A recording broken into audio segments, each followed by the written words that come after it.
ద్వితీయోపదేశకాండము 7వ అధ్యాయము. నీవు స్వాధీనపరచుకొనబోవు దేశములోనికి నీ దేవుడైన యెహోవా నిన్ను చేర్చి బహుజనములను అనగా సంఖ్యకును బలమునకును నిన్ను మించిన హిత్తీయులు, గిర్గాషీయులు, అమోరీయులు, కనానీయులు, పెరిజ్జీయులు, హివ్వీయులు, యెబూసీయులను 7 జనములను నీ ఎదుట నుండి వెళ్ళగొట్టిన తరువాత నీ దేవుడైన యెహోవా వారిని నీకప్పగించినప్పుడు నీవు వారిని హతము చేయవలెను, వారిని నిర్మూలము చేయవలెను. వారితో నిబంధన చేసుకొనకూడదు, వారిని కరుణింపకూడదు. నీవు వారితో వియ్యమొందకూడదు, వాని కుమారునికి నీ కుమార్తెనియ్యకూడదు, నీ కుమారునికి వాని కుమార్తెను పుచ్చుకొనకూడదు. నన్ను అనుసరింపకుండా ఇతర దేవతలను పూజించినట్లు నీ కుమారుని వారు మళ్లించుదురు. అందును బట్టి యెహోవా కోపాగ్ని నీ మీద రగులుకొని ఆయన నిన్ను త్వరగా నశింపచేయును. కావున మీరు వారికి చెయ్యవలసినదేమనగా, వారి బలిపీఠములను పడద్రోసి వారి విగ్రహములను పగులగొట్టి వారి దేవతాస్తంభములను నరికివేసి వారి ప్రతిమలను అగ్నితో కాల్చవలెను. నీవు నీ దేవుడైన యెహోవాకు ప్రతిష్ఠిత జనము.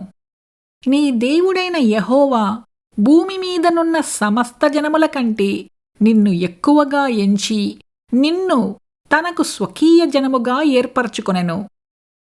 మీరు సర్వజనముల కంటే విస్తార జనమని యెహోవా మిమ్మును ప్రేమించి మిమ్మును ఏర్పరచుకొనలేదు. సమస్త జనముల కంటే మీరు లెక్కకు తక్కువే కదా. అయితే యెహోవా మిమ్మును ప్రేమించువాడు కనుకను తాను మీ తండ్రులకు చేసిన ప్రమాణమును నెరవేర్చువాడు కనుకను యెహోవా బాహుబలము చేత మిమ్మును రప్పించి దాసుల గృహములో నుండియు ఐగుప్తు రాజైన ఫరో చేతిలో నుండియు మిమ్మును విడిపించెను. నీ దేవుడైన యెహోవా తానే దేవుడనియు తన్ను ప్రేమించి తన ఆజ్ఞలననుసరించి నడుచుకుని వారికి తన నిబంధనను స్థిరపరచువాడును, 1000 తరముల వరకు కృపచూపువాడును, నమ్మతగిన దేవుడు అనియు తన్ను ద్వేషించు వారిలో ప్రతివానిని బహిరంగముగా నశింపజేయుటకు వానికి దండన విధించువాడనియు నీవు తెలుసుకొనవలెను. ఆయన తన్ను ద్వేషించువాని విషయము ఆలస్యము చేయక బహిరంగముగా వానికి దండన విధించును. నేడు నేను నీకాజ్ఞాపించు ధర్మము అనగా విధులను కట్టడలను మీరనుసరించి నడుచుకొనవలెను. మీరు ఈ విధులను విని వాటిని అనుసరించి నడుచుకొనిన ఎడల నీ దేవుడైన యెహోవా తాను నీ పితరులతో ప్రమాణము చేసిన నిబంధనను నెరవేర్చి నీకు కృపచూపును. ఆయన నిన్ను ప్రేమించి ఆశీర్వదించి అభివృద్ధి చేసి నీకిచ్చెదనని నీ పితరులతో ప్రమాణము చేసిన దేశములో నీ గర్భఫలమును, నీ భూఫలమైన నీ సస్యమును, నీ ద్రాక్షారసమును, నీ నూనెను, నీ పశువుల మందలను, నీ గొర్రెల మందలను, మేకల మందలను దీవించును. సమస్త జనముల కంటే ఎక్కువగా నీవు ఆశీర్వదింపబడుదువు. నీలో మగవానికే కాని ఆడుదానికే కాని గొడ్డుతనముండదు, నీ పశువులలోనైననూ ఉండదు. యెహోవా నీ యొద్ద నుండి సర్వరోగములను తొలగించి నీవు ఎరిగియున్న ఐగుప్తులోని కఠినమైన క్షయవ్యాధులన్నిటినీ నీకు దూరపరచి నిన్ను ద్వేషించు వారందరి మీదికే వాటిని పంపించును. మరియు నీ దేవుడైన యెహోవా నీకప్పగించుచున్న సమస్త ప్రజలను నీవు బొత్తిగా నాశనము చేయుదువు. నీవు వారిని కటాక్షింపకూడదు, వారి దేవతలను పూజింపకూడదు, ఏలయనగా అది నీకు ఉరియగును. ఈ జనములు నాకంటే విస్తారముగా ఉన్నారు, నేను ఎట్లు వారిని వెళ్ళగొట్టగలనని నీవనుకుందువేమో. వారికి భయపడకుము. నీ దేవుడైన యెహోవా ఫరోకును ఐగుప్తు దేశమంతటికినీ చేసిన దానిని అనగా నీ దేవుడైన యెహోవా నిన్ను రప్పించినప్పుడు నీ కన్నులు చూచిన ఆ గొప్ప శోధనలను, సూచక క్రియలను, మహత్కార్యములను, బాహుబలమును, చాచిన చేతిని బాగుగా జ్ఞాపకము చేసుకొనుము.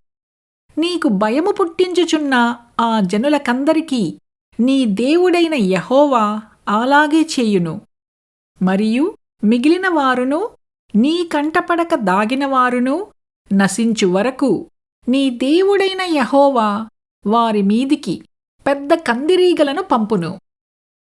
వారిని చూచి జడియవద్దు.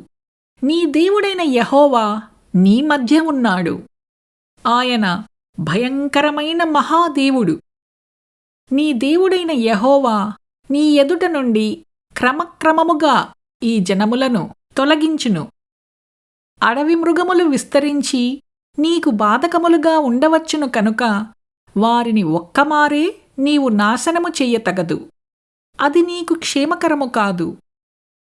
అయితే నీ దేవుడైన యెహోవా వారిని నీకప్పగించి వారిని నశింపజేయు వరకు వారిని బహుగా తల్లడిల్ల చేయును. ఆయన వారి రాజులను నీ చేతికప్పగించును. నీవు ఆకాశము క్రింద నుండి వారి నామమును నశింపచేయవలెను. నీవు వారిని నశింపచేయు వరకు ఏ మనుష్యుడునూ నీ ఎదుట నిలవలేకపోవును. వారి దేవతల ప్రతిమలను మీరు అగ్నిచేత కాల్చివేయవలెను. వాటి మీదనున్న వెండి బంగారములను ఆపేక్షింపకూడదు. నీవు దానివలన చిక్కుబడుదువేమో కనుక దానిని తీసుకొనకూడదు. ఏలయనగా అది నీ దేవుడైన యెహోవాకు హేయము.